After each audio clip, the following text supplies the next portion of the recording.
Welcome to Top Chrono, the watch week begins. And with me in the studio on Monday morning, I have Brice Lechevalier, Editor-in-Chief of GMT and publisher, and I'm the Deputy Editor-in-Chief of WorldTempus, Anders Modig Davin. Good morning, Brice. How are you? Good morning, Anders. Fantastic. Thank you. What about you? I'm great, thanks, but I'm also a little bit all over. I'm trying to wrap my head around the figures from the Fédération that was presented on Thursday, and it's, well, we will get a little bit more into it, but let's just say that in general, despite US and some other regions picking up at the very end of the year drastically, it's still a down of 1.7% compared with 2024. What do you think about this? It was actually not a surprise because it reflects more or less what we've heard from the brands directly. Maybe just if we take the top 10, we've got obviously USA first, then Japan for the first time in front of China and Hong Kong, then UK before Singapore, then you've got France and UAE almost at the same level, both positive, and then Germany and Italy on the last steps of the top 10, slightly negative.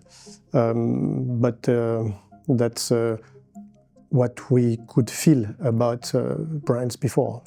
True that. Well, I was a little bit surprised actually, because I was expecting lower. Because there was so many people that I spoke to, especially in the beginning of autumn, and when the 39% tariff from US hit, I even heard people take, for the watch industry, dirty words in their mouths like 2008. So I'm very happy that it's only less than 2% at the end of the day. And like you say, a lot of markets are coming back.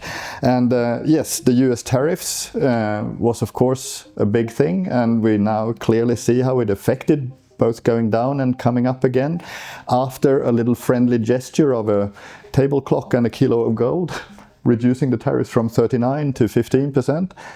Maybe we should get another clock made and then maybe a kilo of platinum, and it would go down to zero. I think that's very clever, and I'm sure it would work. Another exciting event from last week was of course the sale of Baume Mercier to Damiani Group by Richemont. So this fantastic brand is now on an exciting new trajectory with new owners. It'll be very, very interesting to see what is happening in this very exciting and competitive field of affordable luxury. And what else is happening? Well, I saw that you've made a fantastic video on the H. Moser Endeavour tourbillon skeleton, which I really recommend.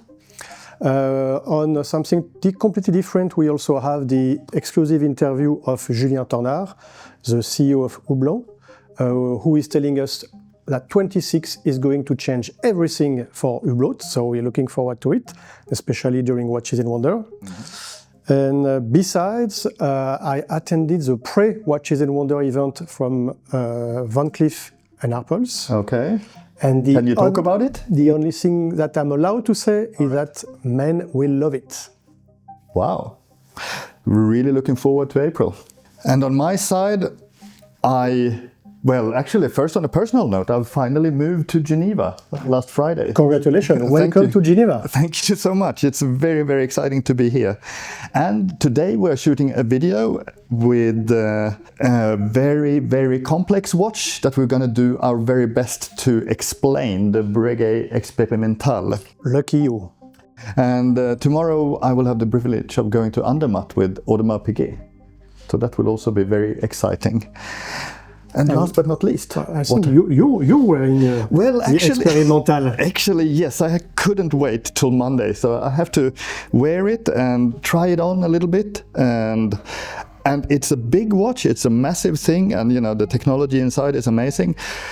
But it doesn't look massive at all on your wrist. I was going to say that is the big surprise for me, and I'm normally not really into big watches, but this one sits so well. I'm really jealous about it. Yes. And what are you wearing? Well, not also a very, very, very traditional old brand, Vacheron Constantin, a vintage malt, which isn't in the collection anymore. Maybe they're going to relaunch it. Okay. But that's a 36 millimeter in gold, automatic, very easy, very simple.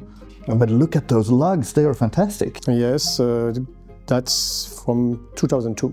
Okay, wow. Yeah, we are both lucky. We are indeed. Well, you're more lucky. Yeah. We'll see who is the most lucky guy, but we wish you all a great watch week ahead. Thank you for watching.